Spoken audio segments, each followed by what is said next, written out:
அஸ்ஸலாமு அலைக்கும். வலைக்கம் அஸ்ஸலாம். அண்ணன், நான் கட்சியில் 10 வருஷத்துக்கு மேலே நம்ம பயணிக்கிறேன். நாம் தமிழில் நான் ஒரு நிறுவனத்தில் ஒரு 1000 பேருக்கு இடையில வேலை பார்க்குறேன்.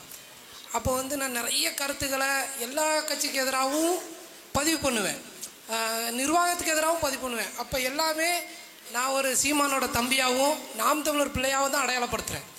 ஆனால் அதே நேரத்தில் ஒரு பிஜேபிக்கு எதிராக ஒரு கருத்தோ ஒரு கொள்கை ஏதோ ஒரு விஷயத்தை நான் பயன்படுத்தும் போது அங்கே அசன் மைதினாக தான் தெரிகிறேன், இஸ்லாமியனாக தான் தெரிகிறேன். அந்த பொதுவாக இருக்கிற இடத்துல 1000-1500 பேருக்கு இடையில நான் பேசும்போது எப்படி ஒத்த கேள்வி கேட்டாலும் சரி, நான் பதில் சொல்லும்போது சீமான் தம்பி இப்படி தான் கேட்பான் அப்படின்னு சொல்கிறாங்க. ஆனால் அதை தாண்டி ஒரு பிஜேபிக்கு எதிராக ஒரு கேள்வி கேட்கும்போது நான் இவன் அசன் மைதீன், இவன் முஸ்லீம் அப்படிங்கிற பார்வையில் தான் இருக்குது. இது எனக்காக மட்டும் சொல்லலை, நம்ம கட்சியில் பயணிக்கிற அத்தனை இஸ்லாமியர்களுக்கும் ஒரு பொது இடத்துல போய் பேசுனா நாம் தமிழர் தம்பி பையன் இப்படி தான்ப்பா பேசுவான்ருவான். ஆனால் கொஞ்சம் பிஜேபி சைடு போயிட்டோம்னாலே இவன் முஸ்லீம் அப்படின்னு அடையாளப்படுத்துகிறான். அப்போ எங்களுக்கு நீங்கள் இதை எப்படி நான் உடைக்கும்? அதான் இங்கே எல்லாருமே நல்லா விளங்கிக்கணும். அண்ணல் காந்தியடிகள் கூட சொல்றாரு, இப்ப நான் ஒரு தீவிரமான மதவாதி, காந்தியடிகள் சொல்றத சொல்றேன். ஆனால் அரசியலுக்கும் மதத்திற்கும் ஒரு 1000 கிலோமீட்டர் தூரம் இருக்கணும்னு நினைக்கிறேங்கிறார் அவர். இப்போ நம்ம எப்படி ஆக்கிட்டாங்கன்னா இவங்க இப்போ இந்த நாட்டில் அரசியல் என்பது எல்லா உயிர்களுக்குமானது, இது மனிதனுக்கு மட்டுமானது இல்லை. ஆனால் இங்கே இந்த கோட்பாடற்ற உயர்ந்த நோக்கமற்ற மக்களின் நலன் சாராத அரசியல் கோட்பாடுகளை கொண்ட இந்த கட்சிகள் ரொம்ப எளிதில் பற்றி கொள்ளக்கூடிய உணர்ச்சிகள், ஒன்று சாதி, இன்னொன்று மதம், இந்த உணர்ச்சிகளை பிடித்துக்கிறது. இப்போ பிஜேபி எடுத்துக்கிட்டிங்கன்னா அதுக்கு ஒரு சாதியை காப்பாற்றுவது சாதியவாதி அப்படின்னு தத்துவம் தேவையில்லை. உங்களுக்கு புரியுதுன்னு நினைக்கிறேன். திரை கவர்ச்சியில் இருக்கிறவனுக்கு கொள்கை தேவையில்லை. அது மாதிரி சாதியை பேசுகிறவனுக்கு இதை நாங்கள் இந்த முன் வைக்கிறோம், இந்த கோட்பாடு, இந்த நலன், அது தேவையில்லை. ஏன்னா எந்த போதையும் பயன்படுத்தினாதான் இப்போ கஞ்சாவோ அவினோ இல்லை சாராயமோ குடித்தாதான், அதை பயன்படுத்தினாதான் போதை வரும். சாதி மத உணர்ச்சி சொன்ன உடனே ஏறிடுங்கிறான். இப்போ பிஜேபி கோட்பாடற்ற ஒரு இது என்ன பண்ணும்னா, எப்போ பலகீனம் அடையுதோ, எப்போ அது தோக்குதோ, அப்போ அந்த மதத்துக்குள்ளே வந்துடும். உங்களுக்கு நான் சொல்கிறத நல்லா உள்வாங்கிக்கிறீங்கன்னு நினைக்கிறேன். அப்போ அந்த மாதிரி உங்கள் கருத்தியலுக்கு வலுவான எதிர்கருத்தியல் இல்லாத போது நீ முஸ்லீம்னு வந்துடும். உங்களுக்கு புரியுதா? எப்பவுமே நான் சண்டை போடுறேன், அவர் ஒரு பிரச்சனை எனக்கு ஒரு பிரச்சனை, நான் மோதுறேன், என்னால் அவர் தாக்கப்பட்டுட்டாருன்னா விழுந்த உடனே என் சாதியை தூக்கி எந்த சாதிக்காரன் என் ஜாதிக்காரனை தாக்கிட்டான்னு இந்த பிரச்சனையில் இருக்கிற நியாயத்தை யாரும் ஆய்வு செய்யறதில்லை, அதை கவனிக்கிறது இல்லை. அப்போ எப்போ தோற்று போனவர்கள், கொள்கையற்றவர்கள், மக்களின் நலன் சார்ந்து சிந்திக்காதவர்கள் இந்த கருத்தியலை, இந்த கோட்பாட்டை கையில் எடுத்துருவாங்க. உங்களுக்கு நான் சொல்றது புரியுதுன்னு நினைக்கிறேன். அப்ப நீங்க சொல்லுங்க, ஆமா நான் இஸ்லாமியன் தான், நான் முஸ்லீம் தான், எனக்கு நபிகள் சொன்னது இருக்குது, எப்பவும் நேர்மையின் பக்கம் நில்லுங்க. அநீதியை எதிர்க்க துணிவில்லாதவன் சகித்துக் கொள்கிறான், தொடர்ச்சியாக சகித்துக் கொள்கிறவன் அடிமையாகிறான். அதனால அநீதியை கண்டு அச்சம் கொள்ளாமல் துணிந்து எதிர்த்து போராடுகிறவன் எவனோ அவனே உண்மையான ஜிகாத் என்று நபிகள். நீங்க அந்த இடத்துல சீமானின் தம்பியா போய் அதுக்கு ஒரு வழி மேல போய் நான் உண்மையான ஜிகாத்ன்னு சொல்லுங்க, சரியாயிரும். அது எப்ப உங்க மேல நம்முடைய தாத்தா ரெட்டமலை சீனிவாசன் நமக்கு கற்பித்தது, எந்த சொல் உன் மீது இழி சொல் என்று சுமத்தப்படுகிறதோ அந்த சொல்லை எழுச்சி சொல்லாக மாற்றாதவரை உனக்கு விடுதலை இல்லை. நீ முஸ்லிம், ஆமா நான் முஸ்லிம் அப்படின்னு நிமிராதவரை நமக்கு விடுதலை இல்லை. நான் முஸ்லீம்னா உனக்கு வெறுப்பா இருக்குல்ல, அப்ப எதுக்கு வரி வாங்குற? ஏய், என் வரியில சாப்பிடுறியா இல்லையா? நான் கேட்கறதுக்கு பதில் இருக்க. இஸ்லாமியன் சிறுபான்மை, கிறிஸ்தவன் சிறுபான்மை, 18 விழுக்காடு ஜிஎஸ்டி, இவனுக்கு 10 விழுக்காடுன்னு விதிக்கிறியா? அதே 18 தான் வாங்குறேன். என் வரி இடிக்கும் போது என் வார்த்தை மட்டும் ஏன் கசக்குது? அத புரியுதா? என் தம்பி தானே, இந்த மாதிரி கேளு.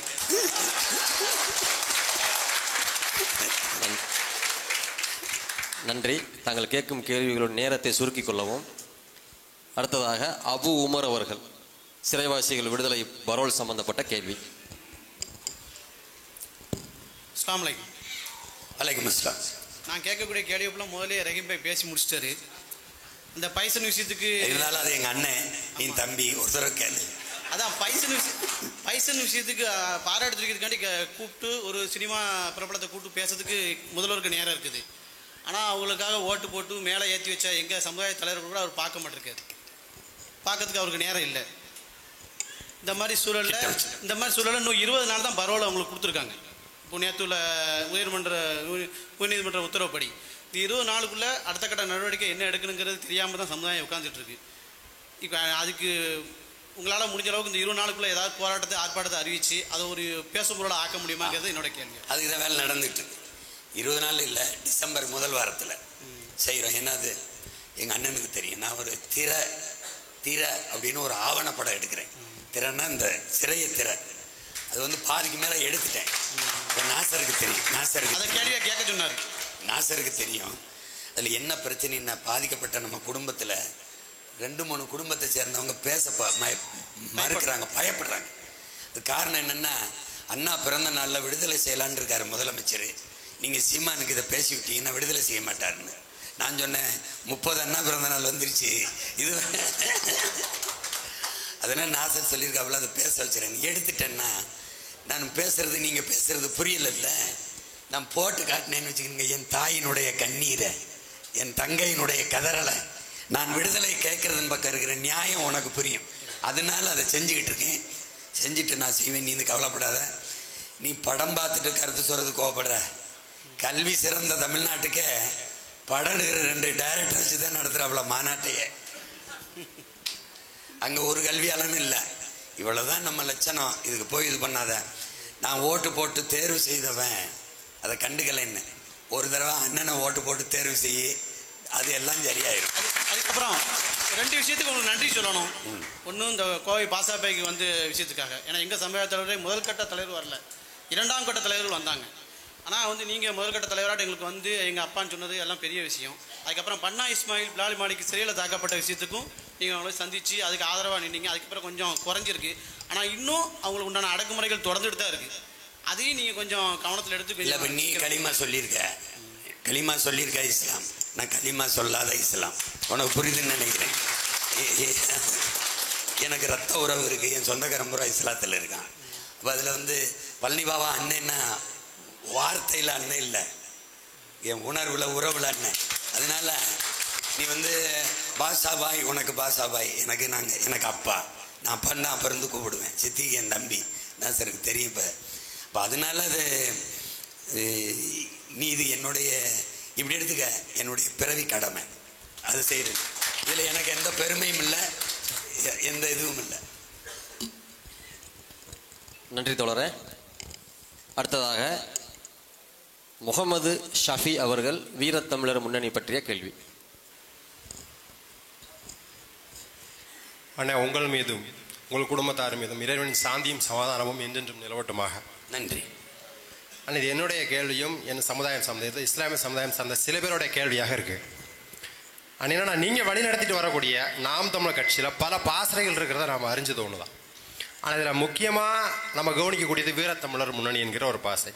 ஆனால் இன்றைய காலகட்டத்தில் இந்த வீரத்தமிழர் முன்னணியில் பல இஸ்லாமிய சமுதாய மக்களும் கிறிஸ்தவ சமுதாய மக்களும் பொறுப்பாளர்களாக பயணிக்காங்க.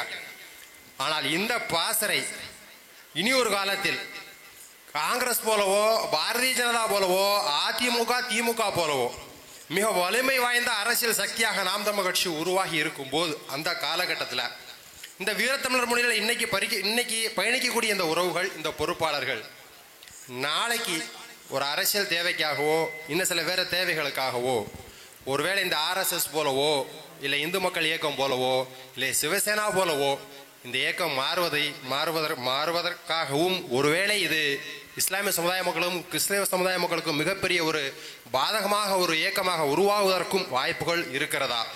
இல்லை என்று நான் ஒரு சிறுபான்மை சமுதாயத்தின் ஒரு பிரஜையாக ஒருவனாக அந்த இடத்திலிருந்து இதை நாங்கள் எப்படி நம்புவது? இப்படி மாறாது. காலகாலத்துக்கும் இந்த வீரத்தமிழர் முன்னணியால் இந்த சிறுபான்மை சமூக மக்களுக்கு எந்த பாதிப்பும் வராது என்று நான் உங்கள் வாயெல்லாம் கேட்கணும்னு ஆசைப்படுறேன். இப்போ இதில் பாபர் எல்லா மதம் சார்ந்த வழிபாட்டு தலங்களையும் பாதுகாக்கணும், அவரவர் வழிபாடு அவரவர் உரிமை என்ற கோட்பாட்டை அவர் முன் வச்ச போது அதை நீ ஏற்றுக்கொண்டு இருந்தீர்கள் என்றால் உங்கள் உடன் பிறந்தவன் முன்னெடுக்கிற இந்த கோட்பாட்டை நீங்கள் ஏற்றுத்தான் தீரணும். நான் ஒரு எளிய மகன் இந்த பணியை எனக்குள் என் தலைவன் கையளித்த பிறகு இதை செய்து கொண்டு போகும்போது இங்கே பெரிய சிக்கல், இந்த திராவிட கட்சிகள் ஆர்எஸ்எஸ் பிஜேபி வந்துடுது அது வளருதுன்னு. இதில் என்ன நடந்துருது என்றால் இந்த ஆர்எஸ்எஸ் பிஜேபியோட கோட்பாடை வளர்வதற்கு காரணம் இந்த திராவிட கட்சிகள் இஸ்லாமிய பெருமக்கள் நடத்துகிற இஃப்தார் விருந்தில் போய் பங்கேற்றுது, தொப்பியை அணிஞ்சுக்கிட்டே பங்கேற்றுது, ஒரு நாள் இஸ்லாமியரா ஆயிடுது. கிறிஸ்தவ பெருமக்கள் நடத்துகிற கிறிஸ்துமஸ் பெருவிழாவில் போய் கேக்கு வெட்டி இன்சுவை கட்டியை வெட்டி கொண்டாடினாடி. இங்கே தூர நிற்கிற இந்து அப்படிங்கிற கோட்பாட்டை ஏற்றிருக்கிற ஆர்எஸ்எஸ் பிஜேபி கருத்து கூடையவன் நம்ம இதுக்கு வர்றதில்லை, அந்த இதுக்கு மட்டும் போறான் பாரு அப்படின்னு சொல்லும்போது இங்கே கேட்டுக்கொண்டிருக்கவனுக்கு சரின்னு பட்டு இவன் அநியமாயிடுறான். நான் சொல்றது ரொம்ப ஆழமாக அடிவேரில் இருந்து எடுத்து சொல்கிறேன். இந்த யதார்த்தத்தை நீங்கள் புரிஞ்சுக்கணும். இப்போ என்னோட மே 18 இன அழிப்பு நாளில் நான் கட்சி தொடங்கினேன். அப்படி ஒரு கோவையில் நடந்த மே 18 கூட்டத்துக்கு சிம் ரஞ்சித் சிங் மான் என்று பஞ்சாபில் இருக்கிற ஒரு மூத்த தலைவர், அவர் ஒரு பாராளுமன்ற உறுப்பினர். இந்த சீக்கியர்கள் பொதுவாக தமிழர்கள் மேலே பேரன்பு கொண்டவர்கள், அதில் எம் மேலே ரொம்ப அன்பு கொண்டவர்கள், செல்ல மகன் போல. நான் அவன் ஒரு தேசிய இனத்துக்கு நிற்கிறான், நானும் என் தலைவன் ஒரு தேசிய இன விடுதலைக்கு நிற்கிற பிள்ளைகள்னால எங்கள் மேலே பேரன்பு. இப்போ அந்த கூட்டத்தில் பேசின சிம் ரஞ்சித் சிங் மான் தனிப்பட்ட முறையில் என்னையை சந்திக்கும் போது அல்லாமலே அணையா சொல்கிறேன், என் தலைவன் அணையா சொல்கிறேன். அவர் என்ன சொல்கிறாரு, உன் இனத்தின் எதிரி முழுக்க உன் கோயிலுக்குள்ள நிற்கிறான், உன் மக்கள் எல்லாம் அதை ஆழமா நம்பி போய் எங்க வாசல்ல நிற்கிறான், நீ இவனை வெல்லாம எப்படிடா நீ அரசியலா வெல்லுவாயின்னு என்னை கேட்கிறப்பல. சொல்றது புரிஞ்சுக்குது. அப்ப நீ இந்து முன்னணி, நான் இந்து இல்லை, உனக்கு தெரியும். நான் தமிழன், என்னுடைய சமயம் இந்து இல்லை, இஸ்லாம் கிறிஸ்தவம் நாங்கள் விரும்பி ஏற்றது. ஆனால் இந்துங்கிற சமயம் எனக்குள்ள திணிக்கப்பட்டது. சார் வில்லியம் ஜோன்ஸ் போட்ட கையெழுத்துல சிவன் அவனை வழிபடுகிற சிவ சமயம் நான், திருமாலை வழிபடுகிற மாலியம் நான், முருகனை வழிபடுகிற சைவ மரபினன் நான். உங்களுக்கு புரியுது? இப்ப இந்த வழிபாட்டில் இருந்த என்னை சமணனை, பௌத்தனை, சீக்கியனை, பார்சியை ஒரே கையெழுத்தில் எவன் ஆங்கிலோ இந்தியன் இல்லையோ, எவன் பார்சி இல்லையோ, எவன் கிறிஸ்தவன் இல்லையோ, எவன் இஸ்லாமியன் இல்லையோ, அவனெல்லாம் இந்து என்று கையெழுத்து போட்டவர் சரி வில்லியம் ஜோன்ஸ். இந்த ஒற்றை கையெழுத்தில் என் தலையெழுத்து மாறிட்டது. சட்டப்படி நான் இந்துவாயிருக்கேன், உணர்வுப்படி நான் இந்து இல்லை. உங்களுக்கு புரியுதுன்னு நினைக்கிறேன்.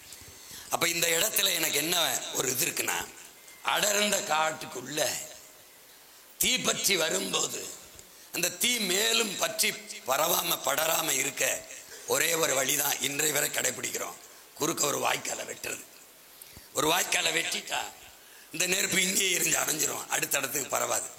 அப்ப எனக்கு இந்த ஆர்எஸ்எஸ் பிஜேபி கோட்பாடு இந்துத்துவா இதுக்கு பயந்துகிட்டு இருக்கிற திராவிட கோழைகள் இவனை வீழ்த்துறதுக்கு, இவனை அடிச்சு ஏறுறதுக்கு என்னடா வழினா, நீ இந்து முன்னணி, நான் வீர தமிழர் முன்னணின்னு வந்தேன். இதுக்கு இந்த மூளைக்குள்ள அந்த சிந்தனையை போட்டவன் இன்னும் இருக்கான் பஞ்சாப்ல, சிம் ரஞ்சித் சிங் மான். அவன் எனக்கு சொல்லி அந்த ரஞ்சித் சிங் மான் இந்த சீமான் சொல்லி எடா இதை நான் தூக்கிட்டேன், வீர தமிழர் முன்னணி. அவன் வீர சிவாஜின்னு வச்சான், நான் இங்க இருந்து எங்க வச்சேன், பூலித்தேவன், தீரன் சின்னமலை, வேலுநாச்சியார், மருதுவண்டி, அழகுமுத்துகோன். உனக்கு ஒரு சிவாஜி எனக்கு ஓராரன் சிவாஜின்னு போட்டேன். அவன் வீர துரோபி விவேகானந்தர்னா, இங்க வா இங்க வா, இந்த பாரு என் பாட்டேன் வள்ளலார், இங்க பாரு என் பாட்டேன் வைகுந்தர், இங்க பாரு திருமூலர். அடிக்கிட்டேன். உங்களுக்கு புரியுது நினைக்கிறேன். மொத்தமா அடிக்கிட்டேன். அவன் பாரத மாதாக்கு ஜெய்னா, ஜெய் ஸ்ரீராம்னா, தமிழ் தாய் வாழ்க, தலைவர் பிரபாகரன் வாழ்க. இதை எனக்கு கற்பிச்சது யாருன்னா எங்காலு. அடர்ந்த காட்டுக்குள்ள இது போல ஒரு பிளாஸ்டிக் நாற்காலி, 2 பேரும் 1 to 1. அவரும் துப்பாக்கியை ஊண்டிருக்காரு, நானும் ஊண்டிருக்கேன். தம்பி நேருக்கு நேர போதிக்கிறாரு. ஒரு வெட்டுக்கு வெட்டு தான் பதில், முட்டுக்கு எதிர் முட்டு. அப்ப அவன் ஒரு முட்டு, நான் ஒரு முட்டு. நீ இந்த முன்னணி, நான் வீர தமிழர் முன்னணி. உங்களுக்கு புரியுதுன்னு நினைக்கிறேன். அது புறக்கணிக்கப்பட்ட என் இனத்தின் இறையை மீட்டு, மெய்யல் கோட்பாட்டை மீட்டு, என்னுடைய தொன்று தொட்ட வழிபாட்டை பாதுகாக்கிறதுக்கு.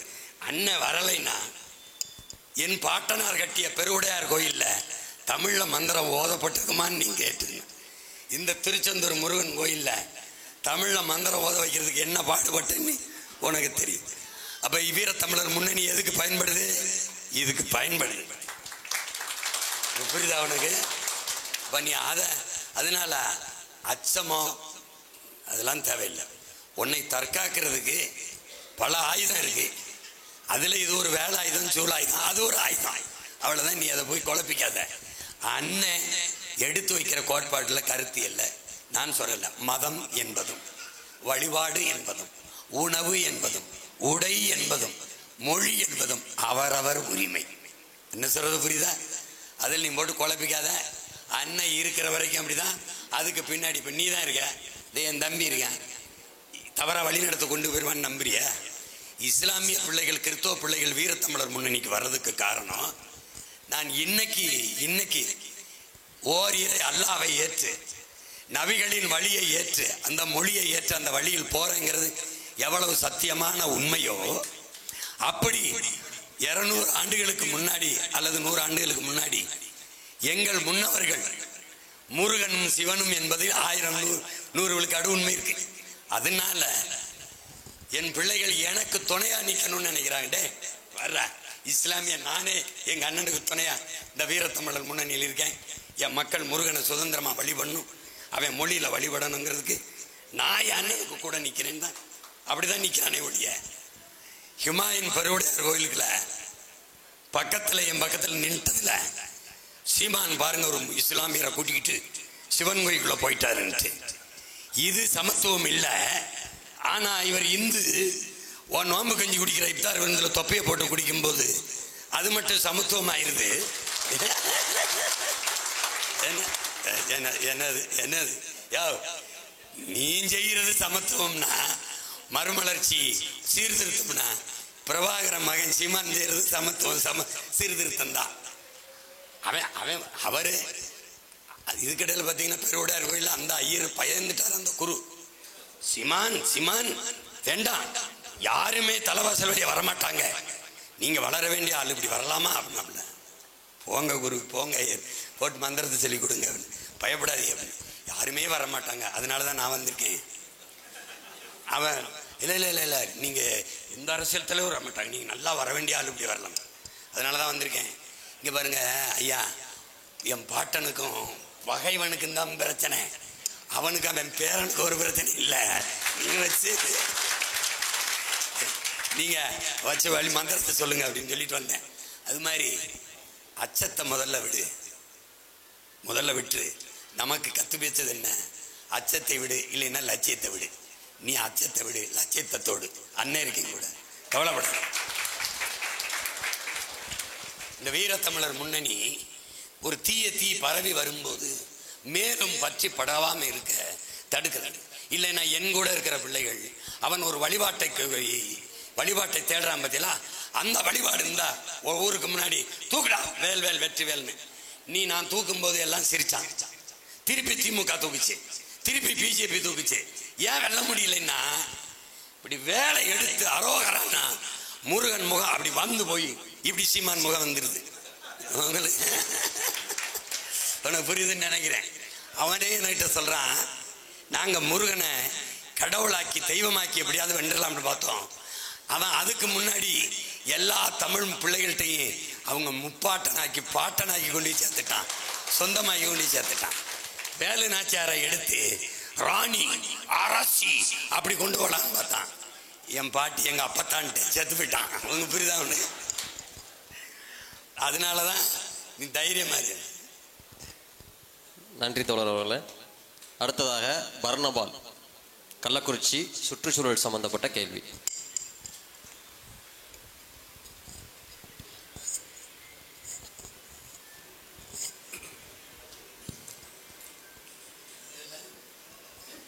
அன்பு தம்பி செந்தமிழ் சீமான் அவர்களுக்கும் மற்றும் இஸ்லாமிய சொந்தங்களுக்கும் தாய் தமிழ் உறவுகளுக்கும் வணக்கம். என்கிட்ட 2 கேள்வி இருக்குது, ஒன்று ஒன்றா சொல்கிறேன். முதல்ல நம்ம கனிம வளங்களை பற்றியது. நீங்கள் சாயங்காலம் ஒரு 6-6:30 மணிக்கு நாகர்கோயிலில் காவல் கிணத்துக்கு அடுத்தாவில் அந்த ரிங் ரோடுன்னு சொல்லுவாங்க, அது வழியே போத்துட்டு போனீங்கன்னா கிட்டத்தட்ட 100கணக்கான லாரிகளில் கிட்ட அதுவும் 50 டன் 60 டன் எடையுள்ள நம்ம கனிம வளங்களை சுமந்து கொண்டு அங்கே நிற்கிறத பார்க்கலாம். நான் பல தடவை அதை பார்த்ததுனால எனக்கு அது வருத்தம். அதை பார்க்கும்போது இவ்வளவு அளவு கனிம வளங்கள் கொட்டிட்டு போகிறாங்களே, நாளைக்கு நமக்கு நமது பேர பிள்ளைகளுக்கு இங்கே என்ன இருக்குங்கிறதுல ஒரு பெரிய வருத்தம் உண்டு. ஆனால் கையேறு நிலை. இதை கூட நம்ம தம்பி நான் ஆலங்குளத்து வழியாகவும் நிறைய போவோம். நம்ம தம்பி தினகரன்ட்ட கூட பல தடவை பேசியிருக்கேன், இல்லை தம்பி இப்படி போயிட்டு இருக்க, இதை தடுக்க முடியாதா அப்படின்னு. தடுக்க பார்த்தாலும் நம்ம மேலே தான் வழக்கு போடுறாங்க, ஒன்றும் செய்ய முடியலையே என்று அவர் வருத்தப்படுவார். இதை பார்க்கும்போது இன்னும் எத்தனை நாளைக்கு இப்படி கொண்டு போக நம்ம அனுமதிக்க முடியும்? இதை எப்படியாவது அதிகாரத்தில் வந்தால் தானே இந்த இதெல்லாம் தடுக்க முடியும். அதிகாரத்தை எப்படி கைப்பற்றுவது? நான் 2017 முதல் இந்த கட்சியில் பயணிச்சுட்டு இருக்கிறேன். நாம் வளர்கிறோம், மாற்றுக்கருத்து இல்லை, வீழ்ந்து போகலை, வளர்ந்துக்கிட்டே இருக்கோம்.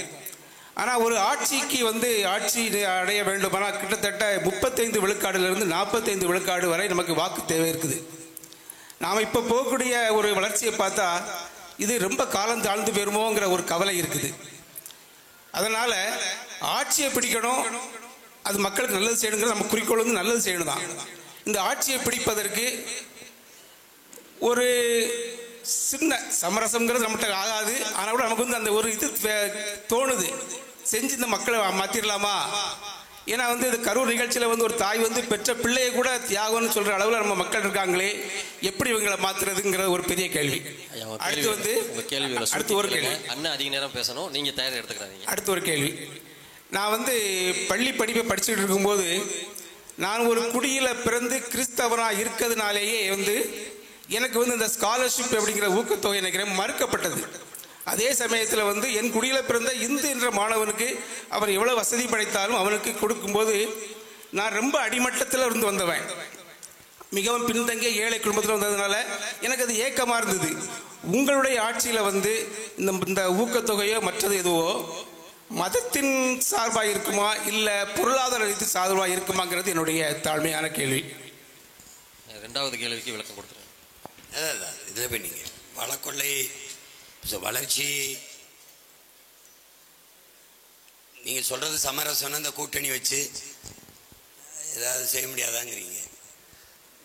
மறுபடியும் நீங்கள் சொல்கிறீங்களா வளக்கொள்ளையை தடுக்க அதிகாரத்துக்கு வரணும்னு. ஆனால் நீங்கள் கூட்டணி வைக்க சொல்கிறது வளத்தை கொள்ளையடிக்கிறவனோடவே போய் கூட்டணி வைக்கிறீங்க. வளர்ச்சிங்கிறது இங்கே பாருங்கள், சீன மூங்கில் அது நீங்கள் அதை எடுத்து படிக்க முடியும், மற்ற மூங்கில் போல இல்லை. அது ஒரு விவசாயி அவனுடைய தோட்டத்தில் மூங்கிலை பயிரிடுறான், விதையை வச்சுட்டான், வச்சுட்டு தண்ணி விடுறான். 6 மாதம் தண்ணி விடுறான், முளைக்கலை. அப்புறம் ஓராண்டு தண்ணி விடுறான், முளைக்கலை.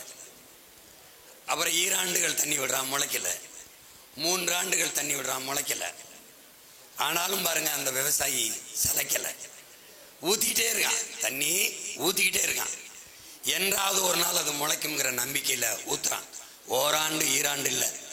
அவர் கேள்வி கேட்டவர் மட்டும் இல்லை, முன்னாடி இருக்கிற என் உயிருக்கு நீ உடன் பிறந்தார்கள் எல்லாரும் கவனிங்க. ஓராண்டு 2 ஆண்டுகள் அல்ல, 9 ஆண்டுகள் தொடர்ச்சியாக தண்ணி ஊற்றிக்கிட்டே இருக்கான். ஒரு நாள் அதிகாலையில் பார்க்குறான், அவனுக்கு வியப்பு. அந்த மூங்கில் முளைச்சு நிக்குது.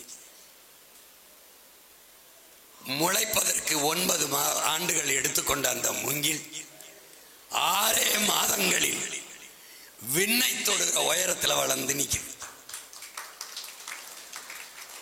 அதுக்கு அவன் அறிவியலா என்ன விளக்கம் சொல்றான்னா, இவ்வளவு விரைந்து வளர்ந்து உயர்றதுக்கான அந்த அடித்தளம் இருக்கு பாருங்க, அதை 9 ஆண்டுகளாக அந்த வேர் பூமிக்குள்ள போட்டுக்கிட்டு இருந்துச்சுங்கிறான். போட்டுக்கிட்டு இருந்ததுனால வலிமையான நல்ல உறுதியான வேர் இருந்ததுனால பட்டக்குன்னு 6 மாசத்துல விண்ணை தொடுகிற உயரத்திற்கு இது வந்துட்டு. நாம் தமிழர் கட்சி 10 ஆண்டு கால தேர்தல் களத்திலே வலிமையான அடித்தளத்தை போட்டிருக்குது. அதனால மாற்றம் என்கிற எண்ணம் என் மக்களின் மனதில் தோன்றிவிட்டால் ஒரே நொடியில் மாற்றம் 26லேயே மாபெரும் புரட்சி வந்து ஆட்சி மாற்றம் ஏற்படும். அதனால நீங்க அதை போய் குழப்பிக்கிற கூடாது. இங்கே நீங்க சொன்னதை அனுபவித்த மகன் நான். இந்த கிறிஸ்தவத்துக்கு போறவங்கள EFCயா சேர்த்து வச்சிட்டதுனால, ஃபார்வர்ட் கம்யூனிட்டியா வச்சிட்டதுனால உங்களுக்கு அந்த ஸ்காலர்ஷிப் ஊக்கத்தொகை இல்லை. அதை படிக்கும்போது நானும் அதை பெறலை, நிறைய பேர் அதை பெறலை. இப்போ தாழ்த்தப்பட்ட மக்களில் இருந்து கிறிஸ்தவத்தை ஏற்றுக்கொண்டவர்கள், சாதிய இழிவு கொடுமையை துடைக்க கிறிஸ்தவத்தை ஏற்றுக்கொண்டவர்கள் இன்றைக்கு பிசியில் சேர்க்கப்பட்ட எஃப்சியிலிருந்து தளர்த்தி பிசி ஆக்கப்பட்டிருக்காங்க. இப்போ தாழ்த்தப்பட்டவர்களுக்கு என்று தனி தொகுதி இருக்கு, சிறப்பு தொகுதி. அதில் கிறிஸ்தவத்தை ஏற்றுக்கொண்டவர்கள் நிற்க முடியாதுங்கிற ஒரு நிலைமை இருக்குது. நீங்க சொல்றதுதான். அதனால நம்ம வரும்போது குடிகளின் அடிப்படை அப்படின்னா தமிழ். இப்ப நீங்க உங்க குடி அடையாளம் எது அப்படின்னா நீங்க உங்க இன அடையாளம் தமிழ் அப்படின்னு கொடுக்கும்போது அந்த இன அடிப்படையில் உங்களுக்கான பிரதிநிதித்துவம், உங்களுக்கான உரிமை பகிர்ந்து அளிக்கப்படும். அதனால நீங்க அதை பற்றி கவலையே பட வேண்டியதில்லை. எவ்வளவோ சாதிக்க போறோம். இது ரொம்ப அற்பம். தோழர் அவர்களுக்கு நன்றி. அடுத்ததாக முகமது இப்ராஹிம் அவர்கள் வாக்கு சம்பந்தப்பட்ட கேள்வி. அஸ்ஸலாமு அலைக்கும். வலைக்கும் அஸ்ஸலாம். சீமானண்ட ஒரு கேள்வி என்னன்னா, உங்களுக்கு நான் ஏன் ஓட்டு போடணும் என்ற காரணத்தை புரிந்து கொள்கிறேன். அந்த ஓட்டு மக்களுக்கு பயனுள்ளதாக இருக்கணும்னு நினைக்கும் போது யாருக்கு ஓட்டு போட்டாலும் ஆட்சிக்கு வந்தாலும் நாங்கள் உழைத்தால் மட்டுமே தான் எங்களுக்கு உணவு கிடைக்கும். அந்த அடிப்படையில் என்னுடைய வருங்கால சந்ததியினருக்கு உழைக்கக்கூடிய வாய்ப்புகளையும் ஏற்படுத்தி தருவேன் என்று சொல்கிறீங்களே, நல்ல நடைமுறைகளை செயல்படுத்துவதையும் பேசுகிறத நான் கேட்டிருக்கிறேன். இது சரின்னு உங்களை தலைவனாக ஏற்றுக்கொள்கிறேன். இது ஏன் மற்ற மக்களுக்கு ஏற்றுக்கொள்ள முடியவில்லை? என்னுடைய இப்போ நீங்கள் கேட்டதுலேயே ஏன் நமக்கு வாக்கு தரணும். இப்போ நீங்கள் சொல்கிறீங்க நான் உழைச்சாதான் சாப்பாடு. சரி, நீங்கள் உழைக்கிறீங்க, உங்களுக்கு உழைப்புக்கான ஊதியம் சரியாக வருதா? அது கேள்வி. வரணும். சாப்பாடு, அந்த சாப்பாடாக இருக்குதா? நீங்கள் உண்ணுகிற உணவு தானா அல்லது விஷமா? பிறக்கும் போதே ஒரு குழந்தை புற்றுநோயோட பிறக்கிறதே அதற்கு காரணம் என்ன உங்களுக்கு விளங்குதா? விந்தணுக்களை படம் எடுத்து காட்டுகிற போது கண்ணுக்கு தெரியாத நுண்துகள்களாக பிளாஸ்டிக் துகள்கள் இருப்பதை நம்மளால பார்க்க முடியுது, காட்டுறான். குழந்தை பிறந்தவண்ண தொப்புள் கொடியை படம் எடுத்து காட்டுறான். தொப்புள் கொடி முழுக்க பிளாஸ்டிக் துகள் படர்ந்துரு. இப்போ எதை நோக்கி சமூகம் போகுது? இதை தடுக்கணும்னா நீங்க எனக்கு ஓட்டு போடணும். நீங்க சாப்பிட்ற சாப்பாடு நஞ்சில்லாத உணவாக இருக்கணும்னா எனக்கு சாப்பாடு போடணும். நீங்க சுவாசிக்கிற காற்று விஷமில்லை, குடிக்கிற நீர் நல்ல குடிநீர் தானா இருக்கணும்னா நம்ம ஜெயிக்கணும். அதுல நான் ஏற்றுக்கிறேன். நீங்க சொல்றீங்க படித்தவர் படிக்காது. என் தம்பி சாய்வுல்லா கூட தொடக்க உரையில் சொன்னான், படித்தவர் படிக்காதவர் அனைவருக்கும் அரசு வேலை தாரேன். நான் சொல்றேன், எப்படி தாரேன்னு சொல்றேன். அதை உங்களால் நம்ப மறுக்கிற போது இந்த வாட்டி இந்த திரையை என் திரையாக்கிறேன், டிஜிட்டல்.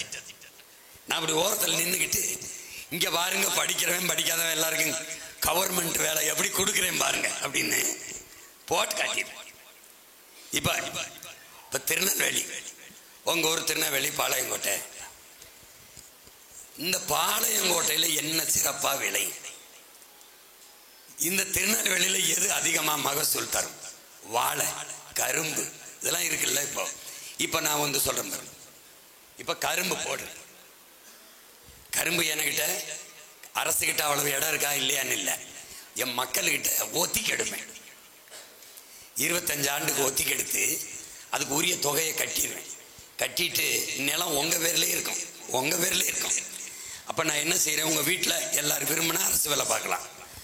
25 வருஷம் கழிச்சு நான் இறந்த பிறகு எனக்கு பின்னாடி வர என் தலைமுறை ஆளும்போது உங்ககிட்ட உங்கள் ஒப்பந்தம் முடியுது, மறு ஒப்பந்தம் போட்டுக்கிறவா இல்லை அரசு இந்த இடத்த நீங்களே எடுத்துக்கிறீங்களா, எங்கள்கிட்ட கொடுத்துருங்கன்னா கொடுத்துரும், எடுத்துக்கிறீங்கன்னா மறுபடியும் 25 வருஷத்துக்கு ஒத்திக்கு லீஸுக்கு எடுக்கும்.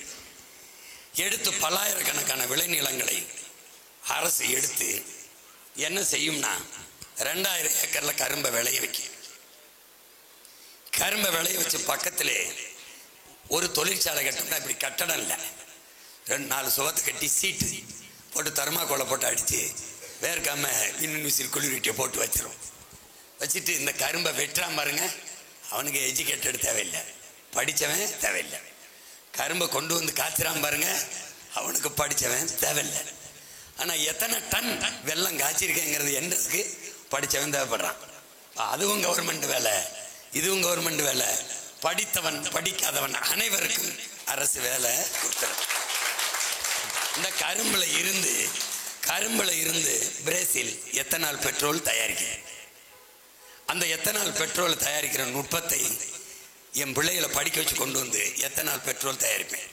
இந்த பெட்ரோல் கார் ஓட்டலாம் முடியல, அதுக்கான எந்திரம் தயாரிக்கப்படலை. இந்த பெட்ரோலை வச்சு நாம் மின்சாரம் தயாரிக்கலாம். உங்களுக்கு புரியுதா? இந்த கரும்பு சக்கையிலிருந்து சாப்பிட்ற தட்டு, இந்த தோகையை கொண்டு போய் குப்பை கிடங்கு வச்சிருப்பேன், அதில் கொட்டுவான், அது மக்கி மண்ணோடு மண்ணா வரும். இப்போ கரும்பு, வெல்லம், நாட்டு சக்கரை, இந்த கற்கண்டு, இது பல குறு தொழிற்சாலைகளை உருவாக்கி அவன் வாழ்ற இடத்துல 1/2 கிலோமீட்டர் அல்லது 5 கிலோமீட்டர் 10 கிலோமீட்டர்லேயே அரசு வேலையை வச்சுக்கிட்டு அரசு காத்திருக்கு. நீங்க கவர்மெண்ட் வேலை என்ன IAS IPS ஆகிறது, அது எண்ணிக்கை எவ்வளவுன்னு பார்க்கணும். அது இப்போ இவங்கெல்லாம் என்ன நினைக்கிறாங்கன்னா, வளர்ச்சி வேலை என்ன கொரிய முதலாளி ஜப்பான் முதலாளிக்கு போயிட்டு அவனுக்கிட்ட போய் கூலி வேலை பார்க்கறத நினச்சிட்டு இருக்காங்க. அதே வேலையை நான் தர்றேங்கிறேன். இப்போ உங்களுக்கு சம்பளம் என்ன எதிர்பார்க்குறீங்க? 10,000 தரேன். 10,000 நீங்கள் செலவு பண்ணி காட்டுங்கன்னு நான் கேட்பேன். ஏன்னு கேளுங்க, இப்போ உங்கள் பிள்ளை சட்டம் போடுது அரசு, பெற்றுக் கொடுங்கள் பிள்ளைகளை, கற்றுக் கொடுக்கிறோம் நாங்கள். பிள்ளைகள் உங்கள் வீட்டின் செல்வங்கள் அல்ல, இந்த நாட்டின் செல்வங்கள் சட்டம் போட்டு பெற்றதோட உங்க கடமை முடிஞ்சிருச்சு. பேர் வச்சுட்டியா நீ போயிடணும், பிள்ளை என்கிட்ட ஒப்படைச்சிடணும். நான் என் பிள்ளைய படிக்க வைப்பேன். அவன் அத்தா எனக்கு டாக்டர் ஆகணும், அத்தா வாத்தா டாக்டர் ஆகு, அத்தா எனக்கு பாடுறதுல ரொம்ப பாடு பாடு பாடு, நீ ஒரு பாலசுப்ரமணியம் பத்தல, வா எனக்கு ஆடணும், வாடா வாடா ஆடுறா, எனக்கு ஓடணும் ஓடுறா. 150 கோடி மக்கள்ல ஒரு உசைன் போல்ட்டை உருவாக்க முடியல ஒன்னால. அப்போ என் பிள்ளைகளுக்கு உயர்ந்த கல்வியை, உலகத்தின் தலை சிறந்த நாடு தென்கொரியா, இந்த தென்கொரியாவை முந்தி என் இன பிள்ளைகளுக்கு கல்வியை நான் கொடுத்துருவேன். முடிஞ்சா? அப்போ 1 ரூபாய் தொடக்க பள்ளியிலிருந்து ஆரம்ப கல்வியிலிருந்து ஆராய்ச்சி கல்வி வரை என் பிள்ளைகளுக்கு உலகத்தரத்துக்கு கல்வி. இப்போ இங்கே இருக்கிற தனியார் முதலாளிகளை மூடுவதில்லை, அவங்க கல்வி நிறுவனங்களை மூடுவதில்லை. ஆனால் அவர்களுக்கும் எனக்கும் போட்டி. 8 கோடி மக்களால் நிறுவப்பட்ட ஒரு அரசால் கொடுக்க முடியாத கல்வியை ஒரு முதலாளி தரமா கொடுத்துருவான்னா, ஒரு முதலாளி கிட்ட அரசு தோக்குதா? வாடா, இதுக்கு முன்னாடி இந்த தருதலைகள் அரசு இல்லடா, ஒப்பற்ற தலைவனின் அரசு. அப்ப என்ன செய்து தலை சிறந்த அரசு, தமிழ் தேசிய குடி அரசு. நீ ஆனா மோதுவம்டா அப்படின்னா ஒரு பயம். அரசு பள்ளியில தான் படிப்பேன்னு அடம்பிடிக்கிற அளவுக்கு ஸ்டாண்டர்டை இம்ப்ரூவ் பண்ணிடுறோம். அதுக்கப்புறம் அம்மாவுக்கு முடியல, நானே வைத்தியம் பார்த்துறேன். உன் தாயல்ல, இந்த தேசத்தின் தாய், அப்பா தேசத்தின் தந்தை. 1 ரூபா வைத்தியத்திலிருந்து 1 கோடி வைத்தியம் வரை உலக தரத்திற்கு அரசு தரம் உயர்த்தி கொடுத்துருது. இந்த நாட்டின் முதல் குடிமகனுக்கு என்ன மருத்துவம் கிடைக்குமோ அது கடகோடி மேலப்பாளையத்தில் இருக்கிற மகனுக்கும் கிடைக்கிற மாதிரி கொடுத்துரு. இதுதான் சரியான மக்களாட்சியாக ஜனநாயகமாக இருக்க கொடுத்துருது. இப்போ இதெல்லாம் நான் கொடுத்துட்டேன்னா உனக்கு 10,000 ரூபாய்க்கு செலவில்லை. ஏன்னா இப்போ நானே விவசாயம் பார்த்துனேன், நானே நெல், நானே கத்திரிக்காய், நானே வெண்டைக்காய், நானே சுரைக்காய், நானே மாடு வளர்த்து, நானே ஆடு வளர்த்து, நானே நாட்டுக்கோழி வளர்த்துறேன். இப்போ பசிங்கிற சொல்லு என் பரம்பரையை உச்சரிக்காது. உங்களுக்கு புரியுதுன்னு நினைக்கிறேன். பசினா எப்படி இருக்கும்? ஏன்னு கேட்டா, இந்த மாதிரி நெல்ல வீதியில கொள்முதல் செய்யாம முளைக்க போடுற கூமிட்ட பையல்ல நான் விவசாயி மகன். அந்த மூட்டையை ரோட்ல ஓட்டு நிக்கிறான்ல, அவன் அதில் ஒருத்தையும் ஆப்பேன். அதனால எனக்கு தெரியும் உழைக்கிறவன் வேறு துளிக்கு என்ன மதிப்பு இருக்குதுன்னு எனக்கு தெரியும். அப்ப அதனால நானே வேளாண்மை செய்வதால அரசு பணியாக வேளாண்மை, என் தம்பி சைபுல்லா பேசினான் பாருங்க, தற்சார்பு பசுமை பொருளாதாரத்தை நான் முன்னெடுத்துருவேன். வேளாண்மையை முன்னிறுத்தி கட்டமைச்சு நிலமும் வளமும் சார்ந்த தொழிற்சாலைகள், வேலை வாய்ப்பு, வளர்ச்சி. அப்ப மேலப்பாளையத்தில் என்ன வரும்? போடுறா இண்டஸ்ட்ரி. திருச்செந்தூர்ல அந்த தேரியில் என்னடா வரும்? பனங்காடு. போடுறா தொழிற்சாலைய. பணம் இறக்குப்பா ஏறதுக்கு பணம் ஏறதுக்கு கொஞ்சம் பேர் இருக்கான். ஏன் நீங்க வா, நீ ப்ரொஃபஸர், மாசம் உனக்கு 20,000 சம்பளம், இந்த இவனுக்கு பணம் ஏற கற்றுக் கொடு. இந்த நாடார் தான் ஏறுவான், கோனார் தான் ஏறுவான்னு, பணம் யார் ஏறினாலும் ஏறலாம். இங்க வா, மாசம் சம்பளம், நீ 17 இறை கொடுத்துட்டு போயிடணும். நான் காய்ச்சி கற்கண்டு பனை வெல்லம். என் தம்பி அமெரிக்காவில இருந்து அடிக்கிறான். ஆனா நம்ம காய்ச்சிற கருப்பட்டி இவங்க விரும்பல, நம்ம காய்ச்சிற வெள்ளத்தை விரும்பல. ஏன்டான்னா அதே வெள்ளம் தான் வடிவத்தை மாத்த சொல்றான். என்னடா மாத்தனா, இந்த கியூபு மாதிரி இந்த ஹோட்டல்ல சீனியை எப்படி கட்டியா போடுறான்லன்னா அப்படி சின்னதா கேட்கிறானே, நம்ம வெள்ளக்கட்டி மாதிரி கேட்கிறான். ஆமாண்ணா, என்னடா பைத்தியக்காரதுன்னா அச்சை மாத்திருவோம், அவ்வளவுதானே. கிண்ணத்துல காய்ச்சிறத சின்னதை கட்டல, அப்படி காய்ச்சி கொடுனே அப்படிங்கிற. 1 கிலோ கருப்பட்டி 1000 ரூபா விற்கிது அமெரிக்கால. எல்லாம் இயற்கைக்கு திரும்புறான், ஆனா உற்பத்தி இல்லை.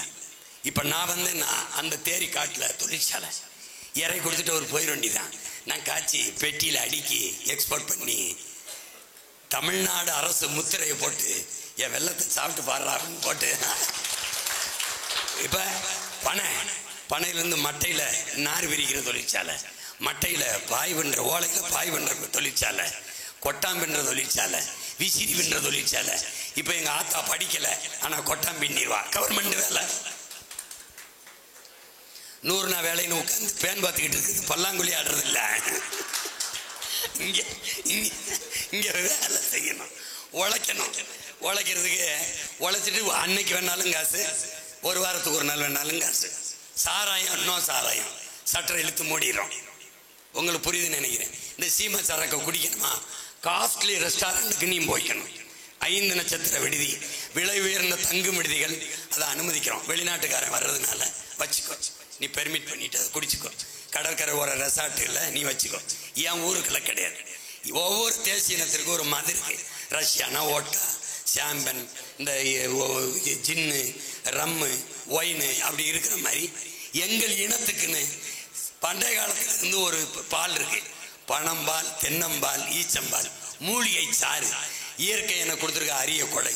அதை திறந்து விட்டு எப்பா குடிக்கணுமா, இதை குடிச்சிட்டு போ. ஏன்னா கல் குடிச்சு நுரையீரல் செத்து போச்சு, கிட்னி ஃபெயிலியர் ஆயிடுச்சு அப்படின்னு ஒருத்தன் இல்லை. விளங்குதா? அதனால பனம்பால், தென்னம்பால், மூலிகை சாறு திறந்துடும். இதில் என்ன கொடுமைன்னு பார்த்தீங்கன்னா, இந்த பதநீர்லிருந்து காய்ச்சற கருப்பட்டி விலை குறைவு, இந்த கல்லிலிருந்து காய்ச்சற கருப்பட்டிக்கு விலை அதிகம். ஏன்னா இந்த பதனியில் கொஞ்சம் சுண்ணாம்பு சேர்த்துலாமா, கலப்படமா, கல் கலப்படம் இல்லையா, அதனால அதிலிருந்து காய்ச்சற கருப்பட்டி 200 ரூபா அதிகம். அதனால எனக்கிட்ட நீங்க தப்பிக்கவே முடியாது. நீ அங்கேயே இருப்பா, இந்தாப்பா வேலை. இப்ப புரியுதா? அதனால நீங்க வழியே கிடையாது. நீங்க இந்த இடத்துல முளைக்குச்சி அடிச்சுட்டு நிக்கிறேன். நீங்க எங்கேயா போய் சுத்தினாலும் முளைக்குச்சி இருக்கிறதுல வந்தாம படுக்கணும். இப்ப நீங்க என்னை தேடி என் கையை பிடிச்சு வலிமைப்படுத்தாம ஒன்றும் பண்ண முடியாது. அதனால நீங்க ஏன் ஓட்டு போடணும்னா இதுக்காக போட்டுதான் ஆகணும்.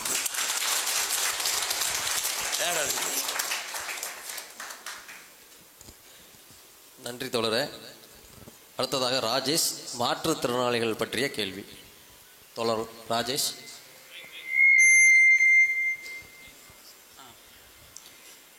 அண்ணனை பார்த்ததுல மகிழ்ச்சி. அதாவது பார்வையற்ற மாற்றுத்திறனாளினா எனக்கு இப்போ தூரத்து பார்வை தெரியாது. ஆனால் வந்து எங்களுக்கு வந்து வேலை வாய்ப்புகள் வந்து அவ்வளோவா எங்களுக்கு வந்து கிடைக்க மாட்டேங்குது. அதை மாதிரி நீங்கள் ஒருவேளை ஆட்சிக்கு வருவீங்க, கண்டிப்பாக 2027 ஆட்சிக்கு வருவீங்க. அந்த வந்த உடனே எங்களுக்கான வேலை வாய்ப்புகள் எப்படி இருக்கும், எங்களுக்கு வாழ்வாதாரத்துக்கு முன்னேற நாங்கள் என்ன மாதிரி எங்களுக்கு ஒரு வேலை வாய்ப்பு கிடைக்கும். எனக்கு இன்னொரு கேள்வி. அதாவது என் நண்பர்கள்ட்ட போய் ஏன் நாம் தமிழர் கட்சி உனக்கு பிடிக்கல அப்படின்னு கேட்டா, அவர் அன்னைக்கு அப்படி பேசுறாருப்பா, இன்னைக்கு இப்படி பேசுறாரு, மாற்றி மாற்றி பேசிட்டு இருக்காரு அப்படின்னு சொல்றான். இதுக்கு ஒரு விடை கொடுங்க. அடுத்து இன்னொரு கேள்வி இருக்கு. நாம் தமிழர் கட்சி வந்து 16 வருஷம் ஆச்சு, என்ன பண்ணாங்க அப்படி அப்படின்னு எத்தனையோ போராட்டம் பண்ணி அதில் வெற்றி அடைஞ்சிருக்காங்களே, அதெல்லாம் உன் கண்ணுக்கு தெரியலையா? ஏன் கண்ணுக்கு தெரியல, என்ன செஞ்சாங்க அதெல்லாம் எனக்கு தெரியாது, நான் டிவி கேட்க ஓட்டு போடுவேன் அப்படிங்க.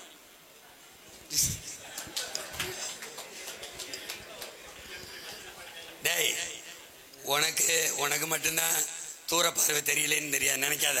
அவனுக்கு சுத்தமாவே தெரியல.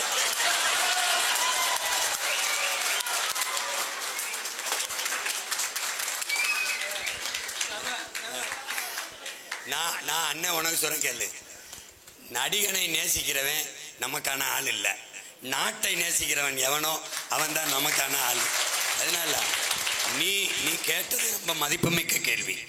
மாற்றுத்திறனாளிகள் அவங்களுக்கு என்ன வேலை, திருநங்கைக்கு என்ன வேலை, விதவை பெண்களுக்கு என்ன வேலை. அண்ணன் வரும்போது அரசு பணிகளில் எல்லாம் அதிக முக்கியத்துவத்தை இந்த மாற்றுத்திறனாளி கொடுத்துரும். இப்போ குறிப்பாக சாலையில் வந்து இந்த போக்குவரத்து, இந்த பேருந்தெல்லாம் வந்து அதுக்குள்ளே போய் டிக்கெட் எடுக்கிற முறையை அண்ணன் ஒழிச்சிட்றேன். உங்களுக்கு விளங்குதுன்னு நினைக்கிறேன். நீங்கள் தொடர்வண்டி நிலையத்தில் போய் எப்படி, வானூர்தியில் போய் எப்படி பயணச்சீட்டு வருவீங்களோ அப்படி பேருந்துக்கு அங்கங்கே வச்சுருப்போம். அங்கே திருநங்கைகள், விதவை பெண்கள், மாற்றுத்திறனாளிகளை அங்கே பணியமர்த்திடுவோம். நீங்கள் பயணச்சீட்டை எடுத்துக்கிட்டா ஒரு அட்டை கொடுத்துருவோம். இந்த பேருந்து ஸ்லைடிங் டோர் மாதிரி இருக்கும். நகருக்குள்ளே எப்போவுமே சிற்றுந்து தான்.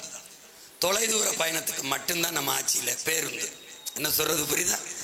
சிற்றுந்து பேருந்து நகருக்குள்ளே ஓடும்போது தேவையற்ற நெருக்கடிகள், இட அடைப்பை ஏற்றி போக்குவரத்து நெரிசலை உண்டு பண்ணுது.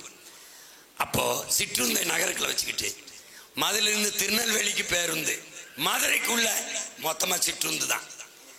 அப்போ நீ வந்தீங்கன்னா அங்கே ஓட்டுநர் மட்டும்தான் இருப்பார். ஓட்டுநரை நீ பார்க்க முடியாது, மூடி இருக்கும். அங்கே நடத்துனர் இருக்க மாட்டார்.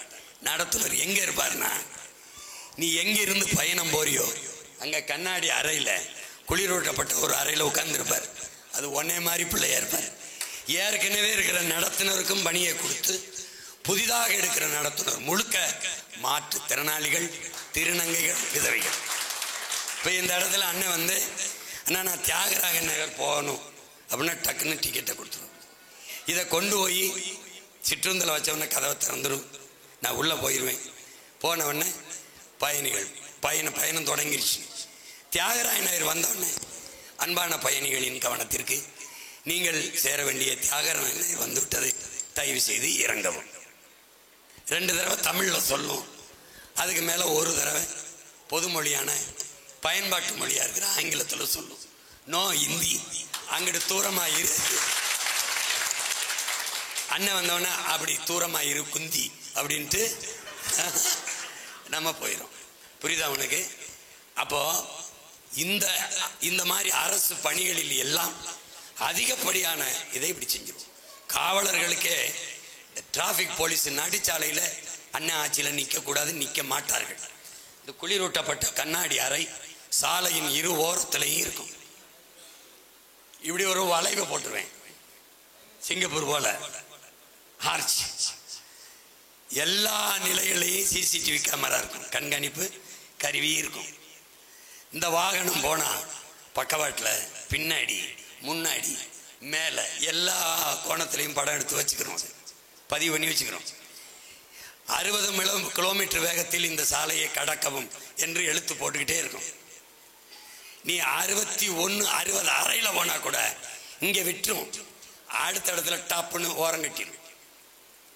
அந்த இடத்துல நீங்க 60 கிலோமீட்டருக்கு வேகமா வந்தீங்களா அப்படின்னு. ஆமா, தெரியாம வந்துட்டேன்னா இந்த தெண்டத்தை மட்டும் போட்டுட்டு மன்னிச்சு விடும். இல்லையே நான் அப்படி வரலைன்னா பொய் சொன்ன குற்றத்துக்கு 2000 ரூபாய் மேற்கொண்டு தண்டம் போட்டு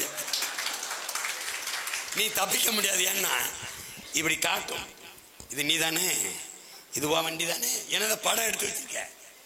இந்த வேலையை இந்த காவல்துறை அதிகாரி இந்த கண்ணாடி அறைக்குள்ள இருந்து ஊதா வண்ணம் போது இப்படி பார்த்துக்கிட்டு தான் இருக்கும். வெயிலில் நின்றுக்கிட்டு இப்படி தண்ணி கூட குடிக்காம இப்படி சுத்திக்கிட்டு இருக்க வேலை கிடையாது. ஏன்னா போலீஸ்காரன் நிற்கிறவன் என் அண்ணன் தம்பிங்கிற உணர்வு எனக்கு இருக்குனால மொத்தமாவே மாத்திடுவான். நான் வர்றதுக்குள்ள உனக்கு கண் பார்வை கொண்டு வர்றோம், அண்ணன் ஆட்சியை நீ பார்க்கணும். இல்ல, அடுத்த கேள்வி. நன்றி தோழரே. அடுத்ததாக ஜாகிர் ஹுசைன் அவர்கள். ஜாகிர் ஹுசைன்.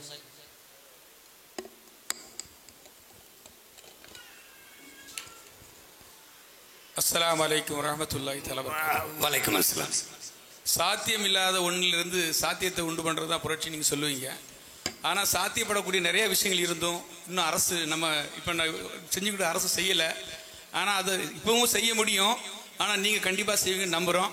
வேறு விஷயங்கள்லாம் கேட்க நினச்சேன், இன்றைக்கி ஏற்கனவே அதை பதிலாக சொன்னதுனால நான் மேற்கொண்டு உங்களோட நேரத்தை வீணாக்க விரும்பலை. நன்றி. நன்றி. அஸ்ஸலாமு அலைக்கும். அடுத்ததாக அன்வர் முஹைதீன் அவர்கள். அன்வர் முஹைதீன்.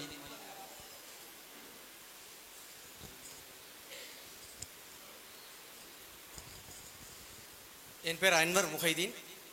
நான் இஸ்லாத்தை தழுவியதனால் எல்லோருக்கும் அஸ்ஸலாமு அலைக்கும்.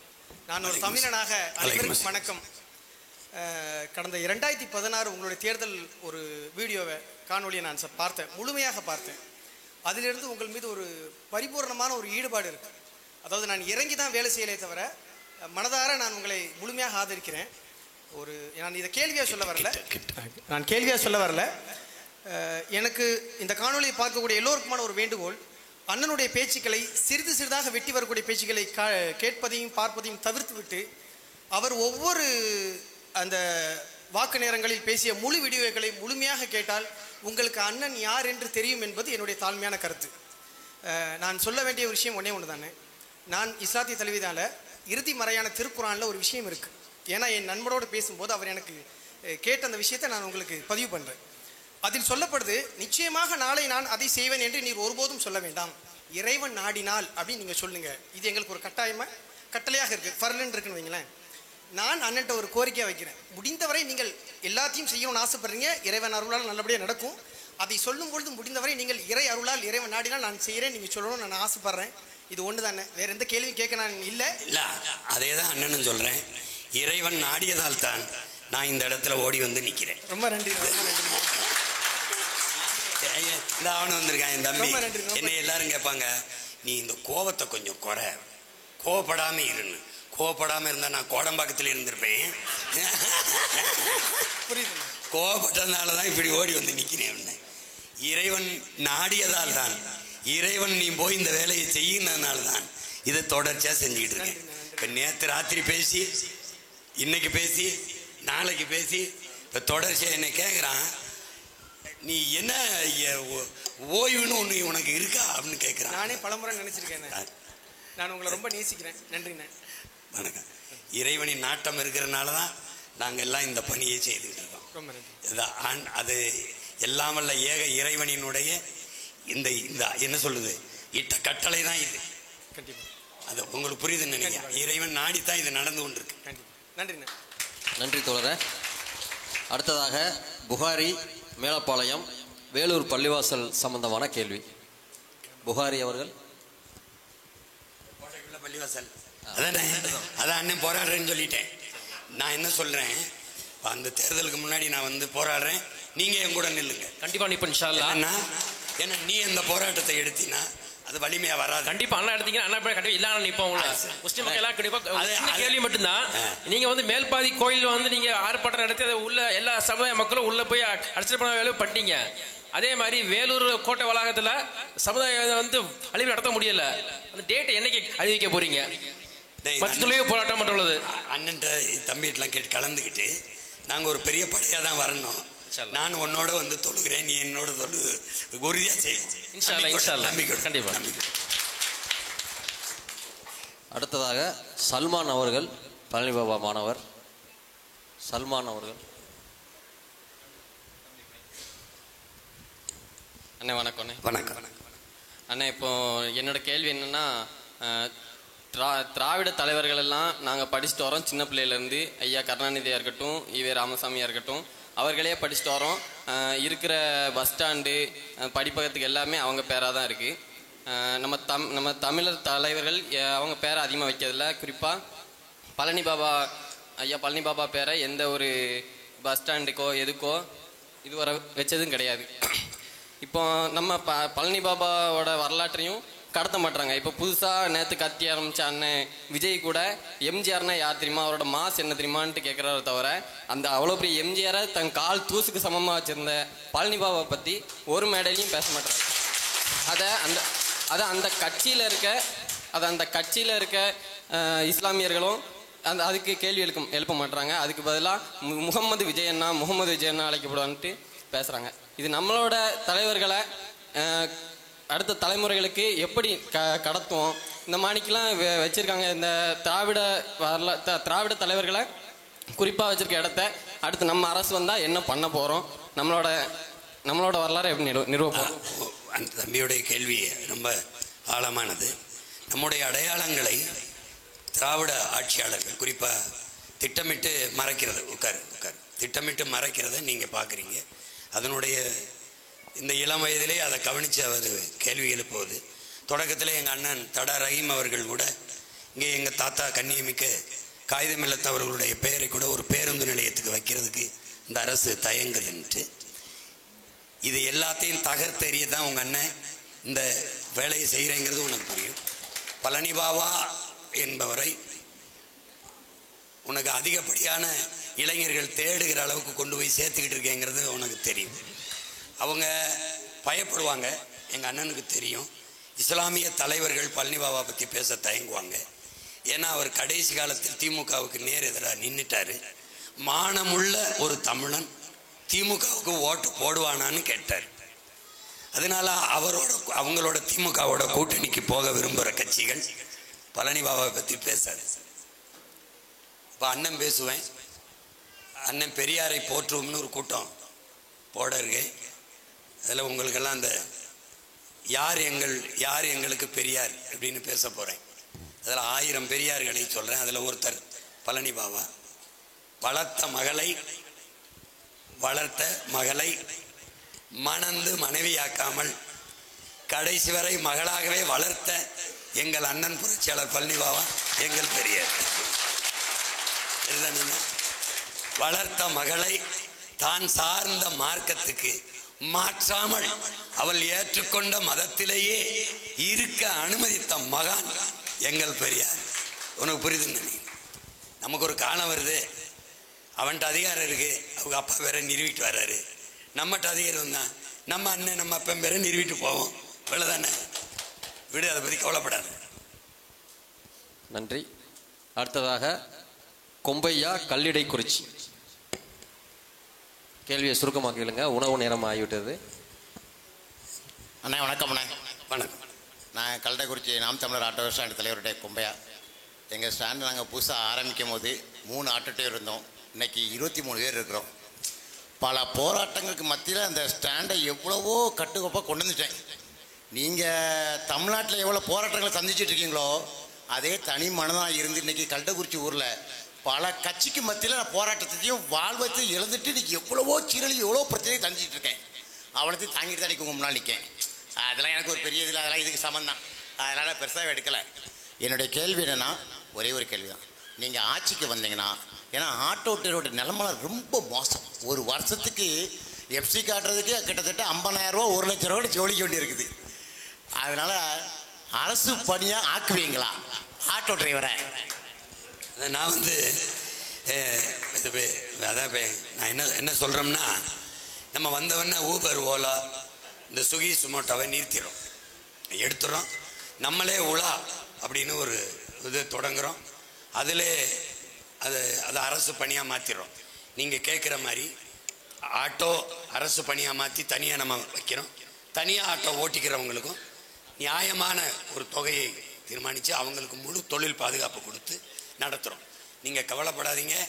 ஆட்டோ ஓட்டுறவர், இந்த தந்த வாடகை வண்டி ஓட்டுறவர், எல்லாருக்குமான அரசைத்தான் நாம் நிறுவ போகிறோம். அதனால் அச்சத்தை விடுங்க, நம்பிக்கையோடு இருங்க, உறுதியாக நம்ம சரி பண்ணி. நன்றி. அடுத்ததாக இறுதி கேள்வியாக தோழர் ஆதி நாராயணன். அண்ணா வணக்கம். I love யூண்ணா. அண்ணா, அம்பாசமுத்திரத்தில் ரொம்ப நெருக்கமான பல கோயில்கள் இருக்குது. பாபநாசம், கிருஷ்ணன் கோயில். இந்த கோயில்களோட நிர்வாக தலைவர்களை பார்த்துக்கிட்டிங்கன்னா நாயுடு சமூகம், இந்த தெலுங்கு சமுதாயத்தை கொண்டவங்க. நாங்கள் அதிகமாக அம்பாசமுத்திரத்தில் இருக்க மக்கள் கும்பிடுறவங்க கோயிலில் நிர்வாக தலைவர் அவங்க தான் இருக்கிறாங்க, தமிழர்கள் இல்லை. ஐயாவளி சமூகத்தில் இந்த சப்பரம் தூக்குவாங்க, வைகுண்டர்.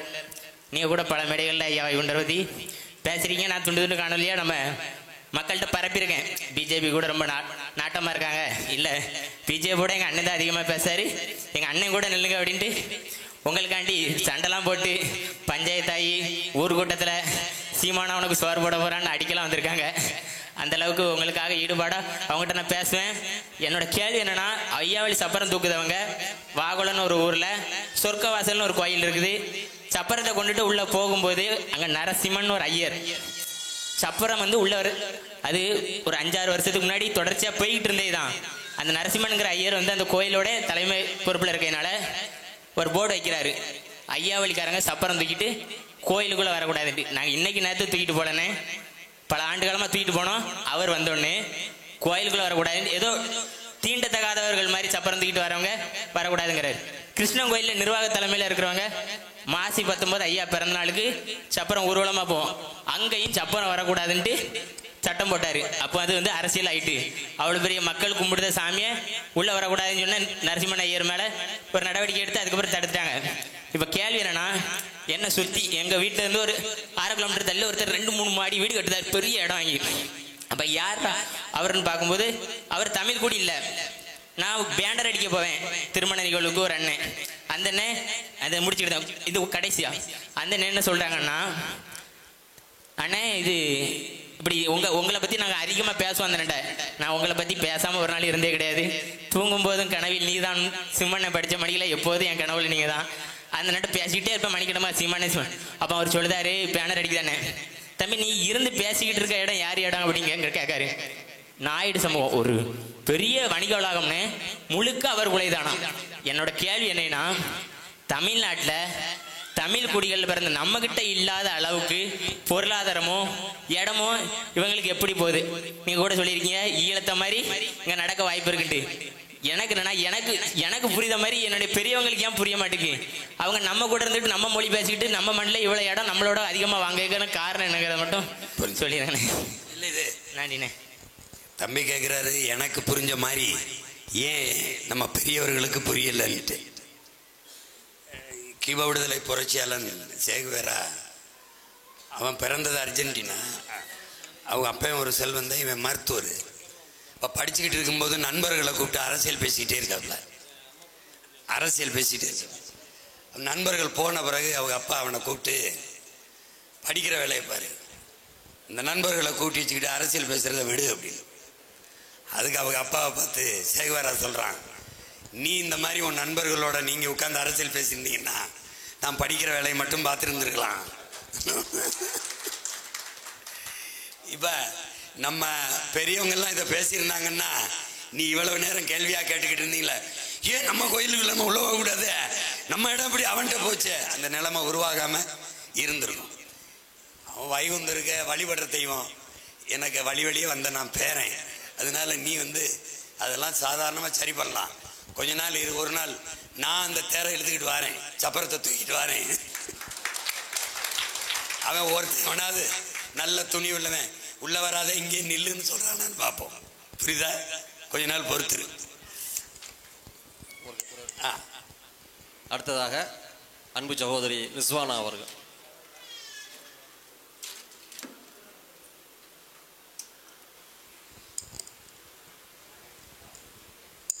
அண்ணா, எங்கள் வீட்டுக்காரர் வந்து என்னோட புருஷன் வந்து வன்னியர் சமுதாயத்தை சேர்ந்தவர். இஸ்லாத்துக்கு வந்துட்டாரு. இப்போ அவர் வந்து பெரும்பான்மையரா சிறுபான்மையரா?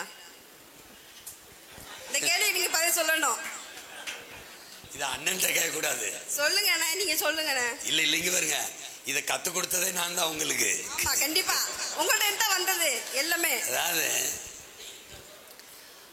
மதத்தை வச்சு உலகில் எந்த மானுடனையும் தங்கச்சி மதிப்பிடுறதில்லை.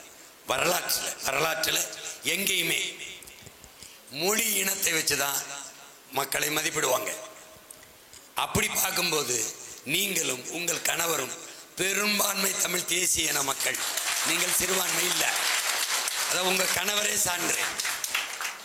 உங்களை திருமணம் செய்கிற வரை அவர் வன்னியராக இருந்திருப்பார், இந்துவாக இருந்திருப்பார், பெரும்பான்மை. உங்களை திருமணம் செய்த உடனே அவர் சிறுபான்மை என்பது எவ்வளவு கேவலமா கேலியா இருக்கோ. இப்போ என் தம்பி அபு இருக்கான், இந்த காயல்பட்டினம். அவன் நேசித்து திருமணம் செய்த பொண்ணு வேற ஒரு சமூகம், அது இந்து சமயத்தை ஏற்ற பொண்ணு. அப்போ அவன் திருமணத்தை நான் தான் நடத்தி வச்சேன். அந்த இடத்துல இந்த பெரும்பான்மை சிறுபான்மையை விளக்கி பேசினேன். இப்போ இருக்கிற என் தம்பியை மணக்க போற அந்த பெண் இந்த நொடி வர பெரும்பான்மை. இப்போ இவனை திருமணம் பண்ணி அதில் ஒப்பந்தத்தில் கையெழுத்திட்டான்னா இவளை சிறுபான்மைன்னு சொல்லுது எவ்வளோ வேடிக்கையானதுன்னு நீங்கள் பார்க்கணும். இப்போ என் தம்பி யுவன் சங்கர் இஸ்லாத்தை ஏற்றுக்கிறாரு, உங்களுக்கு தெரியும். இப்போ எங்கள் அப்பா இளையராஜா இந்து மதத்துக்குள்ளே இருக்காரு. அப்பா பெரும்பான்மை, மகன் சிறுபான்மைங்கிறது ஏற்குதா இந்த சமூகம்? அது மாதிரி தான் இது. நீங்கள் இஸ்லாத்தை ஏற்றதாலேயே சிறுபான்மை அல்ல, நாம் பெரும்பான்மை தமிழ் தேசிய இனத்தின் மக்கள். இதற்கு வரலாறு அண்ணன் வரலாற்று பூர்வமாக பேசி வரேன் பாருங்க. பாகிஸ்தான் இந்தியாவிலிருந்து ஏன் பிரிஞ்சது? மதம். நாங்கள் ஓரிரை அல்லாவை ஏற்று நபி மொழியை வழியாக ஏற்று போனோம். நாங்கள் இஸ்லாமியர்கள் தனி நாடு. அங்கிருந்து பங்களாதேஷ் ஏன் பிரிஞ்சது? ஒரே இறைவன் தானே, ஒரே தூதர் தானே. எதுக்கு பங்களாதேஷ் பிரிஞ்சதுன்னா அவங்க உருது ஆட்சி மொழி, நாங்கள் என் மொழி வங்காளம், என்னாச்சுன்னு பிரச்சனை வந்தது.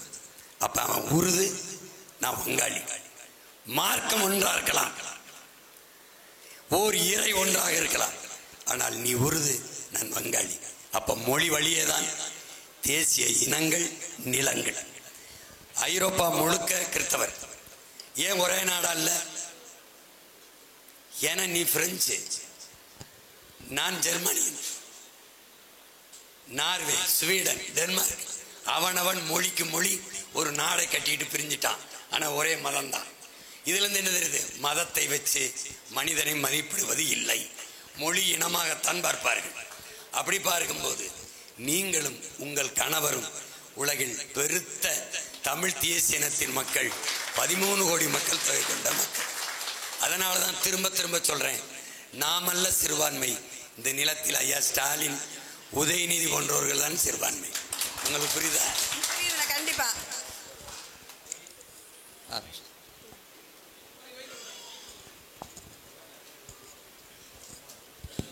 அண்ணா வணக்கம், என் பேர் கர்ணன். நான் ஜப்பானில் 5 வருஷமாக இருந்துட்டு இப்போ ஊருக்கு வந்துருக்கேன். என்னுடைய கேள்வி என்னென்னா, நான் ஜப்பானில் போய் இறங்கும் போது அங்குள்ள கல்ச்சர், அங்குள்ள ஏரியா பார்த்துட்டு நம்ம ஊரை பார்க்கும்போது ரொம்ப பேக்காக இருக்குது. எனக்கு ஒரு 50 வருஷம் அவங்க முன்னாடி போயிட்டுருக்காங்கன்னு எனக்கு பார்த்துட்டு ஒரு ஃபீல் ஆச்சு. அதனால் என்னடா, நாங்கள் கவனிக்கும் போது அவங்க வந்து ஸ்கூல்லே இருந்தே அந்த பழக்கத்தை அவங்க மக்களுக்கு டீச் பண்ணி கொடுக்குறாங்க, சொல்லி கொடுக்குறாங்க. ஒழுக்கம் முக்கியமாக ஒழுக்கம். நான் இன்றைக்கி காலையில் 10 மணிக்கு நிகழ்வு போட்டிருந்தாங்க, நான் சீக்கிரமாக வந்துட்டேன். எனக்கு அது அப்படி அங்கே போய் ஒரு 5 வருஷத்துக்கு அப்புறம் அது ரொம்ப கஷ்டமாக தான் இருந்துச்சு. இந்த ஒழுக்கத்தை 10 மணிக்கு நம்ம அங்கே டைமிங் கரெக்டாக ஃபாலோ பண்ணணும். நான் எங்கள் வீட்டுக்கு வந்துட்டு இங்கே அந்த 10 மணிக்கு அந்த மாதிரி எதுவுமே இல்லை. அது நம்ம ஊர் மக்கள் அப்படி தான், இது வரைக்கும் அது மாறணும். என்னுடைய கேள்வி என்னென்னா, சின்ன பிள்ளைங்களிலிருந்து அவங்க அந்த ஒழுக்கத்தை சொல்லி கொடுத்து அவங்க அந்த மாதிரி கண்டினியூ பண்ணிகிட்டே இருக்காங்க. அதை கண்டினியூ அவங்க ஃபாலோ பண்ணுறாங்க. அதுவும் எனக்கு நம்ம ஊர் அது மாறணும்னு எனக்கு ஒரு ஆசை. அதுக்கப்புறம் இஸ்லாமியர் அண்டு கிறிஸ்தவங்கள்கிட்ட ஒரு கேள்வி கேட்கணும். இப்போ வட இந்தியாவில் வந்து அந்த மக்கள் வந்து இந்து மதம் அப்படிங்கிற ஒரு காரணத்தினாலேயே ஓட்டு போட்டு அவங்க பிஜேபிங்கிற ஒரு கட்சியை வர வச்சுருந்தாங்க. அது அவங்க மதத்தினால அடிப்படையில் ஓட்டு போடுறாங்க. இப்போ நம்ம ஊர்லேயுமே கிறிஸ்டியன் அண்ட் முஸ்லீம்ஸ் அந்த மக்கள் வந்து நம்ம இங்கே பாதுகாப்பாக இருக்கணும் அப்படின்னு நினச்சி சுயநலம்னு சொல்லலை அந்த வார்த்தை, பட் எனக்கு அது ஆதங்கமாக இருக்குது.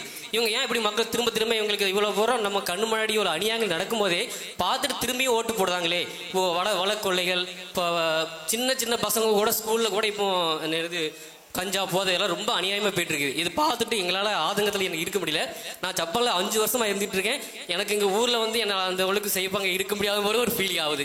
அந்த மாதிரி ஒரு இது இருக்கு. எனக்கு ஒரு முடிவு வேணும் கண்டிப்பாக. நல்ல கேள்வி தம்பிட்ட சொல்ல நினைக்கிறேன். நம்ம மக்களுக்கு ஒரு அச்ச உணர்வு இருக்கு. இங்கே என்ன கற்பிக்கப்படுது அப்படின்னா, என் மக்கள் வந்து ஏக இறைவன் அல்லாஹ்வை நம்புறாங்க, முழுமையாக நேசிக்கிறாங்க, நபிகளின் கொள்கையை ஏற்கிறாங்க. ஆனால் நடைமுறையில் வந்து வாழும்போது அதுக்கு நேர் எதிராக வாழ்றாங்க. திமுக தான் நமக்கு பாதுகாப்பு அப்படின்னா, என் போன்ற உன் போன்ற நீ கேட்ட கேள்விதான் என் போன்ற பிள்ளைகள்கிட்ட ஒரு கேள்வி எழுகுது.